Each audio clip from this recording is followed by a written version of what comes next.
다시 한번 기도드립니다. 살아계신 하나님 아버지 감사합니다.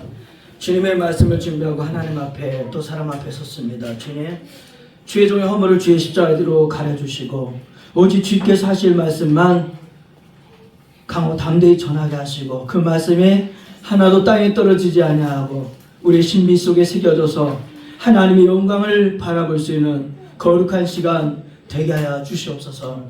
예수님의 이름으로 감사하고 기도하옵나이다. 아멘. 할렐루야. 오늘 말씀의 제목을 축복의 통로라고 말씀의 제목을 붙여봤습니다. 본문의 말씀은 아마 제 기억으로는 본문의 말씀을 본문을 정해서 전한 지 한 6개월 이내에 되지 않았을까라는 생각이 들어요. 그럼에도 불구하고 왜 본문을 또 그런 본문을 정했을까요? 라고 생각할 수 있습니다. 왜냐하면 새해가 됐기 때문에 새해에 따르는 하나님의 축복을 기대하기 때문에 하나님의 뜻이 무엇일까라는 생각을 갖다 보니까 오늘 본문의 말씀을 정하게 되었습니다. 노아 홍수 이후에 노아의 자녀들이 세 사람 있었죠. 셈, 함, 야벳입니다. 이 세 사람을 통해서 그 뒤에 말씀해 보게 되면은 민족이 이루어졌다 이렇게 기록합니다. 그러니까 노아의 후손들을 통해서 민족이 이루어졌다. 그런데 노아는 어떤 사람입니까? 홍수 심판을 할 때에 특별히 선택받은 구별된 구원받은 민족 사람이 노아였죠. 그리고 그러한 노아의 후손을 통해서 민족들이 만들어졌다 이렇게 표현합니다. 그리고 성경의 말씀을 보게 되면은 그 당시만 해도 언어와 말이 하나였다라고 했습니다. 그리고 이제 노아 홍수를 체험했던 사람들은 이제 뭔가를 움직여야 되는데 시나리라고 하는 곳에 이르게 됐을 때에 큰 결정을 하게 됩니다. 뭐냐면 성경의 말씀처럼 큰 성읍을 쌓고 바벨이라는 탑을 건설했는데 그 꼭대기가 하늘에 닿게 되는 것이고 흩어지지 않게 되는 것이 그들의 목적이었다는 거예요. 그래서 큰 성읍과 탑을 쌓습니다. 그런데 하나님은 그들의 언어를 혼자 하게 하셔서 그만 그 탑 건축한 것을 멈추게 하셨다는 거죠.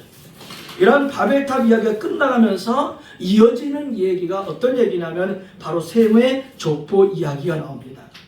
셈의 족보 이야기가 시작될 때에 이 이야기는 시작이지만 그 셈의 족보 이야기가 끝나면서 바로 데라와 아브라함의 이야기가 계속 이어집니다. 그런데 노아 홍수 이후에 여기까지는 이 데라 얘기까지 나올 때가 약 300년 이후로 학자들은 그렇게 예상합니다. 그러니까 노아 홍수 이후에 300년이 지났을 때 바로 하나님이 이 데라, 아브라함 그들을 부르시는 내용이 나온다는 거죠. 그래서 오늘 말씀을 보게 되면 첫째는 우르를 떠나 가나안으로 가야 합니다 라는 거예요. 따라해볼까요? 우르를 떠나 가나안으로 가야 합니다. 할렐루야. 아멘. 지금 아브라함의 아버지 데라는 있었던 곳은 바로 우르라는 곳이었습니다. 그 우르라는 곳은 하나님 원하시는 곳이 아니었어요. 그래서 데라는 이 우르에서 떠나 가는 목적지가 있었습니다. 어디냐면 바로 그게 가나안 땅이었습니다. 그 가나안 땅이 어디라고 하는 것은 정해져 있지는 않지만 그런데 분명한 것은 가나안 땅으로 가야 된다라고 하는 그런 목적이 데라에게 있었고 아브라함 그들도 그런 목적이 있었다는 거죠. 그런데 창세기 11장 31절 32절에 보면은 그렇게 말씀에 기록합니다. 그들이 하란에 이르러 거기 거류하였으며 지금 가야 되는 곳은 가나안 땅입니다. 그런데 우리를 떠나기는 했어요. 떠나기는 했는데 어디까지 가느냐? 하란이라고 하는 곳에 갔는데 거기서 그만 멈춤했다는 거죠. 그리고 그 땅에서 창세기 11장 32절에 보면 이렇게 말씀합니다. 데라는 나이가 205세가 되어서 하란에서 죽었더라. 어떻게 보게 되면은 그들의 믿음의 여정이 멈추게 됐다는 거죠. 그것이 바로 11장 끝부분에 그렇게 마무리합니다. 그런데 이제 그 시대는 어떤 곳이었느냐? BC 300년 그 당시 우르는 정치적으로나 종교적으로 중요한 도시였습니다. 그리고 그 우르는 중요한 도시였지만은 그 우르는 여러 우상을 섬기는 그런 지역이었습니다. 뿐만이 아니라 부족들 사이에 다른 신들이 있었어요. 그러니까 우르라고 하는 곳에는 많은 신들을 섬기는 그런 곳이었다는 거죠. 그 당시 우르의 지배층들은 도시의 화려한 생활을 즐기면서 농작물을 생산을 소홀히 여겼습니다. 그리고 토지가 산성화되는 것을 생각하지 않고 계속해서 경작을 했어요. 그러니까 땅이 산성이 되니까 갈수록 밀수확이 줄어들게 됩니다. 그러니까 밀수확이 줄어들게 되면서 땅은 황폐화되었고, 그리고 이것은 경제적인 쇠퇴를 가져옵니다. 경제적인 쇠퇴를 가져오면서 동시에 외세의 침입의 그런 흔적이 되는 거예요. 그리고 결국에는 2004년, BC 2004년에 우르는 멸망하게 됩니다. 이런 시기에 바로 데라는 아들 하란이 먼저 세상을 떠나게 되죠. 그러니까 아버지 데라 입장에서는 아들 하란이 죽었습니다. 그리고 며느리 사레는 아기가 생기지 않습니다. 어떻게 보게 되면 그 땅은 뭐는 축복의 땅이 아니었던 거죠. 그러니까 뭔가 떠나야 되는 건데, 그래서 떠나기로 결정을 하죠. 그리고 이제 우르에서 북서쪽으로 약 880km가 되는 곳이 바로 하란이었습니다. 생각해 보세요. 우르에서 하란까지 880km, 엄청 많이 간 거예요. 엄청 많이 그렇게 가서 그만 하란에서 멈추게 됐다는 거죠. 이 하란은 어떤 곳이냐? 이 하란은 달을 신으로 섬기는 곳이었습니다. 그래서 유프라테스 강과 티그리스 강이 만나는 곳이 바로 이 하란이었습니다. 그래서 여기는 터키 말로 말하면은 금빛 이삭이라고 불리는 곡창지대였습니다. 그러니까 사람들이 생각할 때에 이 하란이라고 하는 것은 매우 살기에 적절한 아주 좋은 곳이었다는 거죠. 근데 바로 데라 일왕이 여기에서 멈추고 있었다는 거죠. 사도행전 7장 2절에 보면은 스데반의 설교가 나옵니다. 대제사장 앞에서 스데반이 설교하는데 사도행전 7장 2절에 이렇게 말씀합니다. 아브라함이 하란에 있기 전 메소포타미아에 있을 때에 영광의 하나님이 그에게 보여 이르시되 내 고향과 친척을 떠나 내가 내게 보일 땅으로 가라. 무슨 말씀이냐면 창세기 12장 1절 이후에 하나님이 아브라함에게 찾아오신 모습이 기록되어 있는데, 그 이전에는 하나님이 아브라함과의 어떤 관계가 전혀 기록이 안 되어 있어요. 근데 사도행전의 7장에 보게 되면은 이미 하란에 오기 전에 하나님이 아브라함에게 오셔서 말씀하셨다는 거예요. 내 고향과 친척을 떠나서 내가 내게 보여줄 땅으로 가라. 그러니까 어쩌면 아버지 데라는 알지 못했지만 아브라함은 뭔가 의식 속에, 뭔가 마음 속에 그 하나님의 부르심, 그 하나님의 음성이 뭔가 자리 잡고 있었다는 거죠. 그래서 그런 가운데에 결국 어떻게 되느냐? 창세기 12장 1절이 등장하죠.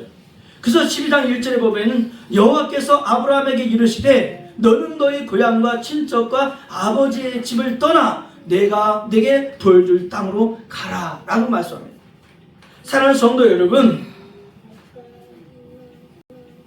아브라함은 아버지 데라가 머물렀던 이 하란에서 머물러 있었습니다. 그런데 아버지 데라가 205세가 되어서 하나님의 부르심을 받고 난 그 이후에 하나님의 부르심, 그 부르심이 찾아왔다는 거예요. 그러므로 오늘 저와 여러분들이 어디에 머무르고 있는지를 돌이켜보는 귀한 시간이 되기를 주님의 이름으로 축복합니다. 우리는 우리에 머물러 있지는 아니한가? 우리는 하란에 머물러 있지는 아니한가? 우리가 가야 될 곳은 가나안인데 그 가나안을 우리 마음속에 잊어버리고 있지 아니한가? 돌이켜보는 귀한 시간이 되기를 주님의 이름으로 축복합니다. 하나는 물과 양식, 그 모든 것이 풍성한 것입니다. 안정된 것이 보장된 것입니다. 어떻게 보게 되면은 자기의 특권과 모든 편안함이 보장된 곳이 바로 하나님입니다. 하나님은 거기서 떠나라는 거예요. 사랑하는 성도 여러분, 우리가 이 땅에서 편하기를 원한다면 우리는 하나님께로부터 멀어질 수밖에 없다는 말씀이에요. 이 땅에서 불편할지라도 하나님을 가까이 하는 저와 여러분 되기를 주님의 이름으로 축복합니다. 두 번째는 오늘 본문의 말씀을 보게 되면 하나님 아브라함에게 말씀하시죠. 내가 내게 보여줄 땅으로 가라 라고 말씀합니다.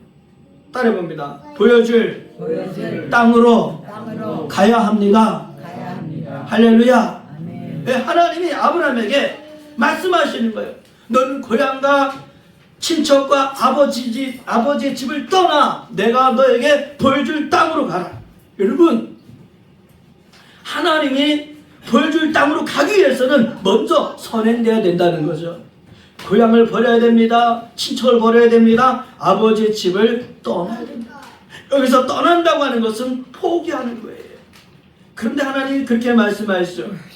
내가 내게 보여줄 땅으로 가라. 어떤 땅으로 가라 그런 말씀이 아니었으면 내가 내게 보여줄 땅으로 가라. 이 말씀은 사도행전 7장 2절의 말씀에 근거한다면 하나님의 두 번째의 부르심입니다.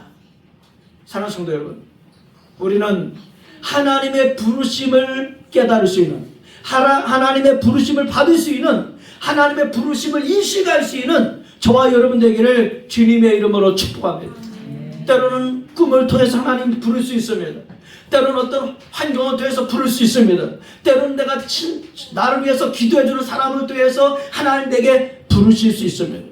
그런가 하면은 말씀을 묵상할 때, 설교를 들을 때 하나님 그 말씀을 통해서 우리를 부르실 수 있습니다. 중요한 것은 하나님 부르실 때 그 부르심을 깨달아야 알아차려야 된다는 거예요. 그럴 수 있는 저와 여러분 되기를 주님의 이름으로 축복합니다. 여러분, 부르심을 받았을 때는 어떻게 되느냐? 아브라함이 보여줬습니다. 창세기 12장 4절에 보면은 이렇게 말씀하시죠. 하나님의 말씀을 하실 때 12장 4절에 보면 이렇게 말씀합니다. 이에 아브라함이 여호와의 말씀을 따라갔고, 할렐루야. 하나님이 말씀하셨어요. 근데 그 말씀을 무시한 것이 아니라 그 말씀을 따라서 갔다는 거예요. 이 말씀을 따라가는 것. 그래서 말씀을 따라가기 위해서 아브라함은 포기했습니다. 뭘 포기했어요? 고향, 친척, 아버지 집을 포기했습니다. 포기했다고 하는 것은 하나님의 말씀을 더 귀히 여겼다는 뜻이에요. 하나님의 말씀을 더 귀히 여겼다. 그래서 성경은 이 아브라함의 결정, 이 아브라함의 선택을 무엇이라고 말씀하느냐? 히브리서 11장 8절에 믿음으로 라고 표현합니다. 사랑하는 성도 여러분, 신앙생활은 하나님의 말씀을 따라 사는 거예요. 믿음이라는 것은 하나님의 말씀이 나를 불편하게 해도 그 말씀을 따르는 것이 믿음이라는 거예요. 그리고 그 말씀을 따라 순종하는 것, 이것이 믿음이라는 거예요. 그래서 히브리서 11장 8절에 성경은 그렇게 표현하죠. 아브라함은 부르심을 받았을 때에 순종하여 장래 유업으로 받을 땅에 나갈새 갈 바를 알지 못하고 나갔다. 예, 아브라함은 자기가 가야 되는 그 땅이 어딘지는 몰랐어요. 단지 하나님이 지시할 그 땅이라는 거죠. 그 땅을 가야 되는 거였어요. 오늘 아브라함은 하나님의 말씀에 귀를 기울였고 그 말씀에 순종했습니다.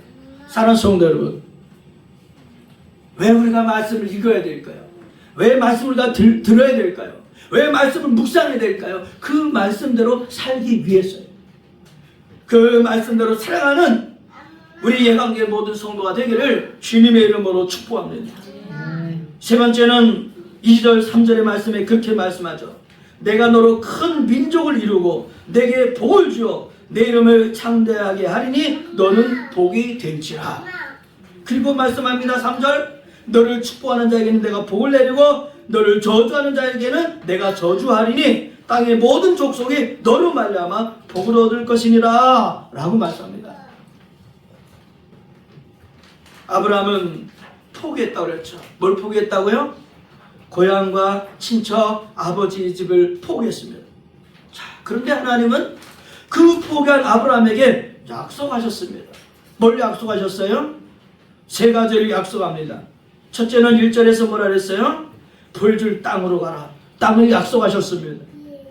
그리고 뭘 말씀하셨어요? 너로 큰 민족을 이루겠다라고 말씀하셨어요. 너로 큰 민족을 이루겠다. 세 번째는 뭐라고 말씀하셨느냐? 너를 축복하는 자에게 이렇게 하시면서 2절 3절에 보게 되면은 너는 복이 된다 라고 말씀하는 거예요. 다시 말하면 내가 너와 함께 하겠다라고 하는 말씀이에요. 이제까지 살아온 그 모든 생애를 통해서 하나님 함께하는 것을 잘 느끼지 못했던 아브라함이었어요. 근데 하나님이 12장에서 부르실 때에 그건 뭐냐? 그 하나님의 말씀을 듣고 따라가고 결국에는 그 땅에 도착했을 때 가장 먼저 한 일이 있었죠. 무슨 일을 했습니까? 내가 너와 함께 하겠다고 했던 그 땅에 도착했을 때에 아브라함은 하나님 앞에 제단을 쌓았습니다. 할렐루야. 하나님의 제단을 쌓았습니다. 그 하나님 앞에 제단을 쌓았으면 여러분 생각해 보십시오. 하나님이 아브라함에게 했던 약속은 이루어지기 정말 어려운 일이었습니다. 왜냐하면 아브라함 생각해 보세요. 큰 민족을 이루려고 한다면 자녀가 많아야 되잖아요. 근데 자녀가 하나도 없어요. 아니 오히려 자기 아내는 자녀를 낳지 못하는 여인이에요. 그리고 하나님이 가라고 했던 그 땅에는 이미 아브라함보다 더 그 땅에 대해서 아주 잘 알고 그 땅에서 주인이 되어 있는 가나안 원주민들이 있어요. 근데 그들을 어떻게 쫓아낼 수 있겠어요? 하나님은 그 땅으로 가라고 하신 거죠. 그런가 하면은 아브라함에게 하나님이 약속한 그 약속은 어떻게 보게 되면 정말 믿기 어려운 상황이었을 거예요. 근데 하나님은 그 말씀하시는 하나님 앞에 아브라함은 그대로 옮겼다는 거예요. 사랑하는 성도 여러분, 하나님이 우리를 보실 때 다른 사람들 우리를 볼 때에 정말 저 사람은 하나님의 사람이다 라고 할 수 있는 그러한 하나님과 동행하는 저와 여러분 되기를 주님의 이름으로 축복합니다. 창세기 30장 27절에 보면은 라반이 야곱에게 그런 말을 합니다. 하나님께서 너로 말미암아 내게 복 주신 줄을 내가 깨달았다 이렇게 표현합니다. 여러분 생각해 보십시오. 이 라반은 하나님을 믿지 않아요. 하나님을 섬기지 않아요. 그런데 하나님 앞에 이 야곱이 사는 그 모습을 보니까 하나님이 야곱을 축복하지 않고는 자기의 재산이 그렇게 번성할 수 없었다는 거예요. 그러니까 야곱에게 그렇게 말하죠. 하나님이 너를 축복해서 내가 이렇게 거부가 됐다 이런 얘기죠. 그런가 하면 창세기 39장 3절에 보디발이 나옵니다. 이 보디발은 요셉을 아주 주위에서 보았습니다. 민기야 누구를 봤다고? 누구를 봤다고? 민재야 누구를 봤다고? 누가? 효진이 누가 누구를 봤다고? 보디발. 보디발이 누구를 봤다고? 요셉. 네, 주목해서 봤어요. 근데 성경에 뭐라고 표현했느냐? 여호와께서 그와 함께 하심을 보며 또 여호와께서 그의 범사에 형통하게 하심을 보았더라. 뭘 보았다고요? 민기. 또 형통함을 봤어. 그 다음에 뭐 했어요? 함께 하심을 보았다. 누가? 보디발. 보디발은 하나님을 안 믿는 사람이야. 그런데 자기 집의 하인 종살이하는 요셉을 보니까 그게 두 개를 봤다는 거죠. 요셉에게 하나님 함께 하시는구나. 그리고 어떤 일을 당해도 지혜롭게 그 문제를 해결하는 그 형통하는 걸 보니까 어떻게 되는 거야? 저에게는 하나님 함께 하시구나. 그러니까 어떻게 됐다고요? 자기의 집의 모든 것을 맡기면서 걱정하고 의심하지 않고 염려하지 않았다는 거예요. 생각해 보겠어요. 하나님의 부르심을 받았던 이 아브라함의 길은 낯선 길입니다. 어떻게 보면 두려운 길이에요. 왜? 모르니까. 그런데 두려움과 낯선 길임에도 불구하고 그 길을 갔어요. 왜? 하나님이 약속이니까. 제가 최근에 구로구에 은퇴하신 어떤 목사님을 만났어요. 근데 이 목사님은 제가 평소에 알고는 있었지만은 이 목사님이 이제 은퇴하신 지가 얼마 안 됐는데 제가 이 목사님을 보면서 저 목사님은 하나님이 함께 하셨구나 라고 하는 것을 제가 느끼게 되었어요. 왜냐하면 그분이 쓴 책을 선물로 한 권 받았는데 그 책에 보니까 그 내용이 많이 있더라고요. 이 목사님 교회는 몇천 명이 모이는 교회예요. 아들이 목사님이세요. 근데 아들한테 그 교회를 담임 목사를 맡기지 않고 전혀 다른 목사에게 후임 담임 목사를 맡겼어요. 이 목사님의 책에 보니까 그렇게 되어 있더라고요. 회계를 보시는 회계 집사님이 어느 날 목사님께 찾아와서 불만을 말해요. 목사님, 나 교회 떠나려 합니다. 그러니까 목사님이 그러는 거야. 아니 집사님 그게 무슨 말씀이에요? 아니 목사님, 나는 살림을 교회 살림은 돈을 좀 지출하자고 하는데 목사님은 그냥 팍팍팍팍 쓰니까 어떻게 내가 이게 일을 하겠습니까? 그래서 나는 목사님하고 난 교회 못 하겠습니다. 나 떠나겠습니다. 그랬더니 목사님 뭐라 그랬을까요? 민기가 뭐라 그랬을까? 모르죠. 목사님이 그렇게 말씀했어요. 뭐라 말씀했냐면, 집사님, 저는 팍팍 쓰는데 집사님은 자꾸 깎고 하니까 그나마 살림이 되는 거고 여기까지 온 거 아닙니까? 집사님이 있어야 목회 잘하는 겁니다. 집사님 없으면 나 목회 못하니까 목사님이 집사님 자리 꼭 지켜주세요 이렇게 했다는 거예요. 그 집사님이 교회를 떠났을까요? 안 떠났어요. 뿐만 아닙니다. 교회가 300명이 모이는 그런 교회인데도 불구하고 이 목사님이 하나님 앞에 그런 기도를 했대요. 하나님, 저는 교회 건축하기 전까지 차로 성도들 실현하지 않겠습니다 라고 기도를 했대요. 300명이 돼가지고 성도들이 목사님 우리 교회 차 있어야 됩니다 라고 했어도 목사님은 아닙니다 이렇게 했다는 거죠. 결국에는 교회를 건축할 때에 어떤 집사님이 그랬다는 거예요. 목사님한테서 목사님, 제가 건축원금을 드리고 싶습니다. 근데 제가 얼마를 해야 우리 성도들이 같이 건축원금을 하게 될까요?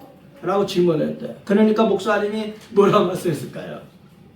목사님 말씀합니다. 집사님한테, 집사님 형편껏 건축원금 하십시오 이렇게 했대요. 그리고 얼마가 지나가지고 집사님이 봉투를 갖고 와가지고 목사님한테 내놨다는 거예요. 그래서 이게 뭐예요? 그랬더니 집사님이 건축원금 드린 겁니다. 그러니까 300명 이상 성도들이 많이 모일 때에 그 집사님이 건축원금 봉투를 갖고 이제 목사님한테 내밀었던 거죠. 그러니까 목사님이 이제 건축원금이다 그러니까 이제 그 봉투를 봐서 열어봤나 봐요. 근데 이게 억 단위 되는 돈입니다. 그래가지고 목사님이 정색을 하고 집사님한테 그랬대요. 집사님, 이게 무슨 돈입니까? 이거 부인 집사님하고 상의하는 겁니까? 그랬더니 부인 집사하고 상의했습니다 라고 억을 내놨다는 거예요. 목사님이 건축원금 합시다 한 게 아니고 집사님이 먼저 이렇게 한 거예요. 그리고 주변에 어떤 교회가 이제 있어서 그 교회가 건축을 했는데 아마 빚으로 좀 건축을 했는가 봐요. 그러니까 이자 막 나가고 성도도 많지 않고 그러니까 굉장히 어려웠던 것 같아요. 그러니까 목사님한테 제안이 들은 거예요. 목사님 교회가 성도 많으니까 그 교회 돈 있으니까 우리 건물 좀 사십시오 라고 해서 교회 건물을 팔았던 것 같아요. 그래서 얼마 하고 이렇게 이제 팔고 해서 이제 그 교회로 이제 들어가게 됩니다. 근데 들어가기로 됐는데 그 팔았던 목사님이 자꾸 말을 바꿔가지고 예를 들면 목사님 저 에어컨 저거 얼마 쳐줘야 됩니다. 장의자 이미 다 계산했대요. 저거 얼마 더 쳐줘야 됩니다 라고 그렇게 했다는 거예요. 그러니까 그 얘기를 아마 장로님들하고 회의를 하면서 얘기를 했는가 봐요. 그러니까 장로들이 난리가 난 거예요. 아니 그런 목사가 어딨냐고 말이야. 근데 목사님이 그렇게 했대요. 아니 그 목사님은 여기에 전심을 바쳐서 건물을 짓고 그랬는데 떠나게 됐으니 얼마나 마음이 아프겠냐. 그러니 건축 회계장부 좀 봐라. 어쨌든 그 전에 회의를 했대요. 그랬더니 그 당시에 600만 원이 통장에 있었답니다. 그래서 그 자리에서 목사님이 전화했대요. 집사님 그거 어떤 목사님한테 600만 원 빨리 보내주세요. 600만 원 보내요. 그걸로 끝나지 않아요. 그 책에 보면은 나중에 이 목사님이 진짜 그럴 수가 있다. 이제 자기 은퇴하게 됐을 때 이 교회 목사님을 찾아와가지고 그렇게 했던 거예요. 목사님 제가 선교사로 나갈 테니까 저 선교비 좀 보내주십시오. 하고 있는데요. 그래서 선교비까지 보내줬어요. 이런 목사님이 어디 있어요? 정말 대단한 목사입니다. 다시 본문으로 돌아갑니다. 그 목사님의 그 책을 보니까 하나님이 이 목사님을 그렇게 축복하셨구나라는 것을 제가 느끼게 되었다는 거예요. 사랑하는 성도 여러분, 우리 예강교회 성도들 앞에 있는 저와 여러분이 이런 하나님의 사람이 되기를 주님의 이름으로 축복합니다. 하나님이 아브라함에게 말씀하셨어요. 너는 복이 될지라. 복이 될지라. 지금은 뭐 손에 잡힌 것이 없어요. 앞으로 미래에 어떤 일이 펼쳐질지 아무것도 몰라요. 그런데 하나님은 그 아브라함 부르시고 그 부르심을 받은 아브라함은 하나님 말씀대로 따라갔다는 거죠. 결국에는 그 하나님의 약속의 말씀대로 아브라함은 믿음의 조상이 되었고 우리에게 바라볼 수 있는, 우리가 따라갈 수 있는 믿음의 선조가 됐다는 거죠. 우리 예강교회 성도 여러분, 우리의 삶은 유한합니다. 그러나 하나님의 나라는 영원합니다. 우리의 약속은 아무것도 아닐지라도 하나님의 약속은 영원토록 변함이 없다는 거예요. 저는 말씀을 준비하면서 그런 생각을 왔습니다. 노아 이후에 300년이 지났을 때 하나님은 데라의 가문을 택하시고 또 아브라함을 택하셔서 다시금 믿음의 나라, 하나님의 나라를 세워나갔다는 거예요. 그리고 그 부르심에 아브라함은 아멘 하고 순종했습니다. 우리 예강교회 성도 여러분, 앞에 있는 목사나 여러분은 지극히 미약합니다. 그럼에도 불구하고 하나님은 이 시간에 말씀을 통해서 저와 여러분을 너는 복이다, 축복의 통로가 되라고 말씀합니다. 축복의 통로는 하나님 말씀대로 사는 삶이 축복의 통로인 줄로 믿습니다. 이런 삶을 살아가는 우리 모두가 되기를 예수님의 이름으로 축복합니다. 기도합니다. 살아계신 하나님 아버지, 고향과 친척과 아버지의 집을 떠나라는 이 엄청난 말씀 앞에 떨리는 아브라함이었을 겁니다. 그럼에도 불구하고 그는 하나님의 약속의 말씀, 그 약속의 말씀을 듣고 순종하고 나갔을 때 하나님 그 아브라함을 통해서 그의 후손들이 받을 땅을 약속하셨고 민족을 약속하셨고 하나님께서 친히 아브라함에게 복이 되어주셨습니다. 하나님 아버지, 우리에게도 이러한 순종, 이러한 결단, 이러한 믿음, 이러한 후손들이 나올 수 있도록 저들을 사용하여 주시옵소서. 예수님의 이름으로 축복하며 기도하옵나이다.